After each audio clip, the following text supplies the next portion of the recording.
السلام عليكم ورحمة الله وبركاته. معاكم محمود صقر. النهارده ان شاء الله هيبقى فيديو مختلف شوية. هو ازاي اعمل امبورت اف في اكس على برنامج بلندر. بس يمكن الواجهة بالنسبة لك شكلها مختلف شوية. على فكرة ده مش بلندر، ده برنامج سينما 4 دي.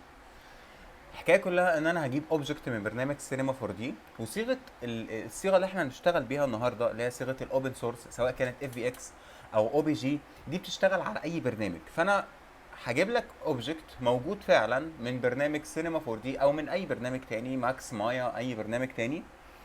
هخرج لك الاوبجكت ده بصيغه او بي جي او بصيغه اف في اكس عشان تقدر تشتغله على برنامج بلندر. خليني الاول بس اعمل اكسبورت كده. هروح على فايل، بعد كده اكسبورت، بعد كده اقول له هنا اف في اكس، وهلاقي عندي هنا شيدر بول دوت اف في اكس. هقول له طبعا ما بحبش اشتغل على الديسك توب، ولكن يعني خليني على الديسك توب وخلاص، مش مشكله. هنزله هنا على الديسك توب بالشكل ده. هتلاقي بقى هنا بيحمل شويه، سينما 4 دي يبدا يحمل شويه، ايا كان بقى شغال برنامج ايه هتلاقيه بيحمل شويه. اوكي كده خلاص تمام. طيب اروح بقى على برنامج بلندر. ازاي بعمل امبورت؟ بروح على قائمه فايل، بعد كده بروح على امبورت، بعد كده ادور على هنا على اف في اكس. اروح على اف في اكس، اروح على ديسكتوب، الاقي عندي هنا الشيدر بول دوت اف في اكس، واقول له امبورت. تمام، هستنى شويه بس عشان يعمل امبورت. تمام، دي صيغه مفتوحه المصدر، يعني يشتغل هنا ويشتغل هنا عادي جدا. اي نعم بيبقى في حاجات مش موجوده بس تمام. يعني مثلا اف في اكس بتدعم الانيميشن لكن او بي جي لا. اف في اكس تدعم التكتشر والماتيريالز. او بي جي احيانا بتدعم احيانا لا. انت فاهم الفكره؟ بص اهي كده خلاص الشيدر بول بتاعك نزل عادي جدا، ومتقسمين زي ما هما متقسمين هناك. بص اهو حتى بالاسامي. ان الاوبجكت اللي كان موجود هنا هو موجود هنا. يعني لو انا عملت كده مثلا حاجه كده، بص يعني نفس اللي احنا اللي هو هنا هتلاقيه هنا عادي. طبعا بس انا عايز اعمل كده عشان اقفل دي، بعد كده ارجع اجيبه هنا تاني كده. بص حتى نفس حتى بالاسم يعني. بص اهو، بس هم بس ده نزل تحت عشان في برنامج في برنامج بلندر هنا بيرتب لك دول بالابجديه يعني. بالشكل ده. بص عندك حتى ان الاوبجكت اللي موجود هنا بص بالاسامي يعني.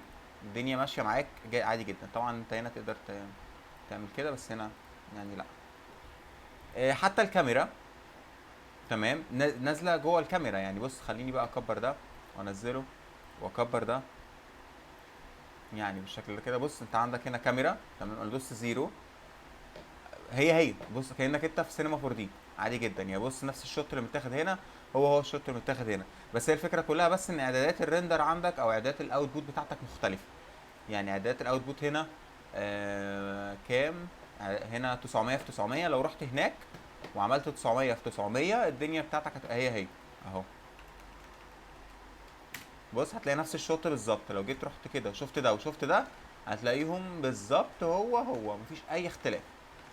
تمام، حتى الكوردينيت بتاعك يعني، حتى الكوردينيت هتلاقيه هو يعني. بص هقول لك على حاجه. بص محور ال حتى المحاور بتاعتك. خليني مثلا هنا على اللوكال بالشكل ده. بص من على الجلوبال، بص من على اللوكال من هنا هتلاقي المحاور نفسها مقلوبه. يعني بص ده محور الواي. من امتى كان محور الواي لفوق؟ عشان سينما 4 دي بيشتغل محور الواي لفوق، ومحور الزي للعرض كده يعني. بص للعرض كده محور الزي ده كده بيبقى العمق بتاعك. اوكي. اما آم، اما طبعا بلندر لا، الدنيا مختلفه يعني. بلندر طبعا محور الزي بيبقى هو نايم على الارض، ومحور الواي هو اللي بيبقى اللي فوق يعني. انا جبت لك بس من على اللوكال يعني بالشكل ده. فكده دي اسهل طريقه ان انت تشتغل يعني البرنامجين مع بعض. ازاي تعمل امبورت واكسبورت. طبعا انا عايز برضو اجرب لك، وهي يعني مش بتبقى حاجه كويسه الاو بي جي يعني. صيغه الاو بي جي ما بتبقاش احسن صيغه تشتغل بيها، ولكن انا برضو هوري لك ازاي تعملها. تمام، عشان برضو تبقى انت الدنيا معاك شغاله. هقول له هنا اكسبورت، بعد كده اروح على او بي جي. انا ما بحبش الاو بي جي بصراحه يعني، ما بحبش استخدمها خالص. اهي واير فريم، واير سوري واير فرونت او بي جي.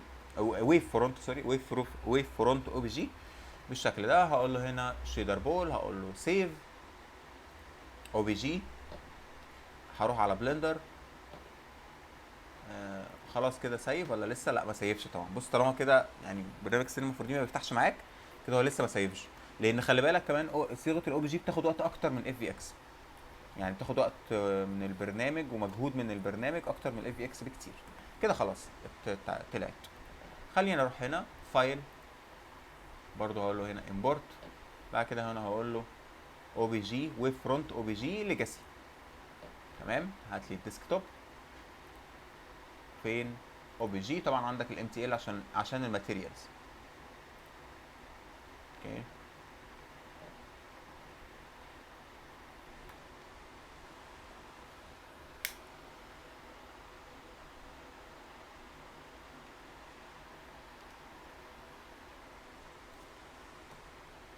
تاخد وقتها.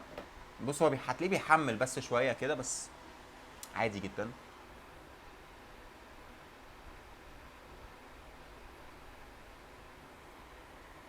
بيقول لي هنا نوت ريسبوندنج وحاجه يعني جميله بصراحه. هي مشكله بس الاو بي جي انه يعني الفايل نفسه حجمه تقيل بصراحه، ما بحبش استخدمه الاو بي جي ده بالذات. يعني يلا 436 ميجا حاجه كتير قوي بصراحه. بص الاف في اكس والاف في اكس كمان. على فكره هو كان لازم نعمل اوبتمايز اصلا من سينما 4 دي واحنا بنعمل اكسبورت، احنا طلعناه على طول. في دي بي كمان حاجه كويسه جدا. بس يعني ايا كان، فين الاف في اكس؟ يعني حاجه زي كده مثلا، انت بتشوف انت ايه اللي انت عايز تعمل له اكسبورت. بس دي بقى شغله سينما 4 دي يعني، واحنا يعني عايزين نركز بس على البرنامج اللي احنا شغالين فيه. انا عايز اركز شويه على بلندر دلوقتي. قصه الاكسبورت من سينما 4 دي ده حوار تاني، بس انا بوري لك ازاي تعمل امبورت. طبعا هو هنج هنا عشان انا عندي يعني تقيل قوي، تقيل قوي على البرنامج. طبعا 400 ميجا هو طالعه يعني حاجه كبيره قوي، واحنا حاطين تفاصيل بصراحه ملهاش لازمه. يعني احنا كمان في الاكسبورت بتاعنا حاطين تفاصيل ملهاش لازمه. ولكن خليك شغال اف في اكس، لان اف في اكس افضل طبعا، واف في اكس اصلا بتديك امكانيه انك تعمل اكسبورت بالماتيريالز بتاعتها. بس للاسف ال الديزاين ده كان معمول بارنولد، وانا مش مسطب ارنولد. فانا ممكن اعمل حاجه بسيطه جدا، ممكن من هنا اقوم جاي عامل ماتيريال على المين شيدر، ماتيريال تانية على الرينج، ماتيريال تالتة على الجزء الباقي ده كده. خليني اعمل ده كده اسود، خليني اشغل ريفليكشن عادي عليه، خليني اعمل ده كده اسود بالشكل ده، وخليني اعمل ده مثلا حاجه كده. ده المفروض ان هو هيبقى سيلفر، فمثلا ممكن اديله لون اسود حاجه كده، واروح على الريفليكشن مثلا هقول له هنا ريموف واديني اعمل لي اد. بعد كده هنا ريفليكشن ليجاسي، وممكن اروح من على الفرنال. طبعا الكلام ده كله ما بيتعملش من على ما بيتعملش من على سينما 4 دي، يعني انت بتنزل له طبعا حاجه احسن. يعني انت بتنزل له حاجه احسن، يعني ممكن مثلا اخليه الومنيوم حاجه مثلا بالشكل ده. يعني طبعا ريندر انجن سينما 4 دي ملوش لازمه، يعني بص يعني ملوش لازمه خالص ريندر انجن سينما 4 دي. معرفش ليه ده اختفى. الار هو ده ليه مش باين يعني؟ ده مش باين ليه؟ مش باين ليه في الريندر؟ مش عارف، ده حاسس هو مش باين في الريندر خالص يعني. هو في لايرز مش نازل على لايرز حتى، يعني حتى لما نازل كان نازل على لاير مش نازل على لاير. مش عارف ايه الشيدر دول، مش عارف بصراحة. وريني كده. مش باين ليه مش باينة ليه في الريندر؟ طب شيفت ار، طيب مش باينة ليه في الريندر؟ غريب قوي الاوبجكت ده، غريب جدا بصراحة. بس ايا كان يعني، يعني احنا لو شغالين سينما 4 دي هنحاول فيه، بس انا مش عايز احاول فيه دلوقتي بصراحة. هقول له هنا اكسبورت اف بي اكس. طبعا انا هنا هتاكد بقى ان انا واخد الماتيريالز بتاعتي، واخد حاجتي كلها تمام. ماتيريالز ماتيريالز بيك ماتيريال دي لو انا عندي، لو انا عندي مثلا مثلا تكتشرز تمام. فهنا بيقول لك يعني لو في بقى حاجات من السبستانس مش عارف ايه امبيد تكتشرز. طبعا انا واخد الامبيد تكتشرز معايا عشان لو كده بيعمل لي فايل لوحده. فهقول له هنا اوكي تمام سيف. هقول له شيدر بول زائد ماتيريال، يعني شيدر بول زائد ماتيريال، حاجه زي كده مثلا. وتعالى نفتح بلندر مره تانية. تعالى نفتح بلندر مره تانية كده ونشوف. طبعا ده خلاص خلص اكسبورت، فممكن اقفله واروح على بلندر. طبعا فتحت بلندر مرتين مش مشكله. اقول له هنا فايل امبورت اف في اكس، وانا عايز شيدر بول بالماتيريال بتاعتها. اقول له هنا امبورت. هياخد شويه وقت لان طبعا طلع حجمها برده كبير، وانا مش عايز اضيع وقت في سينما 4 دي ازاي تاوبتمايز تخرج اف في اكس بحجم ابسط. انت ممكن مثلا بقى تشوف ده بيتعمل ازاي على سينما 4 دي، لان بصراحه حاليا مش عايز اعمل كورسات على سينما 4 دي في الوقت الحالي. انا عايز بس اركز على بلندر عشان اقدر ادي لك معلومه كامله. بالشكل ده انت هتحس ان مفيش ماتيريال. تمام. لا والله ماتيريال يعني واضحه من غير حتى ما نقول له ماتيريال اوفر فيو. حتى من غير ما اقول له ماتيريال اوفر فيو الماتيريال واضحه. تمام. طبعا بالشكل ده الماتيريال طبعا ظاهره عندي دلوقتي بالشكل ده. يعني هي ماتيريال بسيطه جدا، يعني حاجه لا تذكر، مجرد بس الالوان بس. خليني بس اروح بس من على ده كده وابص على الماتيريال بتاعتي. الماتيريال من هنا بص، يعني خليني اعمل كده واشوف الماتيريال اللي انا عملتها اللي هي بتاعت النحاس، او مش نحاس، كان انا جاي اخترت الومنيوم حاجه كده. بص حتى هنا هو عشان كان في طبعا دي حاجه من سينما 4 دي انا كنت واخدها. هو في ساعتها على طول سمع ان في نورمال، مش عايز النورمال طبعا عليها، بس خلي بالك ان هو رفع هنا الميتاليك. حجم الميتاليك مرفوع على الاخر، السبيكولار مرفوع على الاخر. مش ده الطبيعي بتاعها. الطبيعي ان الروفنس بيبقى نص بالشكل ده، روفنس او نص بالشكل ده كده. بس هو قال لك لا مش عايز، انا عايزها ميتاليك، وفعلا اديها لي ميتاليك. خليني مثلا اقول له وريني كده ريندر، وريني سايكل حاجه كده، يعني خليها مثلا سايكل بالشكل ده. هياخد وقت في الريندر. طبعا انا فاتح بلندر مع السينما 4 دي مع طبعا ياما جدا عليه، فالدنيا هتبقى صعبه شويه. زي ما انت شايف كده بص، حتى ريفليكشن باين من هنا. فانا لو قلت له مثلا عايز اقفل ده بقى خلاص، يعني اعمل كده كده مثلا. خليني عايز انزل والله هنا اتش دي ار اي، بس مكسر هتاخد مننا وقت كبير جدا، وانا مش عايز اعمل حاجه زي كده. فانا ممكن اديها اتش دي ار اي عن طريق الشيدر اديتور، واروح من على وورلد، ومن وورلد هقول له هنا اديني تكتشر. خليني مثلا انزل سكاي تكتشر عادي. خليني انزل سكاي تكتشر عادي مش مشكله، مش لازم اتش دي ار اي. وايه اللي حصل؟ انا جبت الواير فريم عشان كده. ده هو اصلا يعني السيرفس بص يعني عليه طبعا السكاي تكتشر هنا يعني الدنيا ايه عاليه قوي. انا مش عايز سكاي تكتشر بصراحه. لا لا يعني خليني مثلا انزل تكتشر من هنا.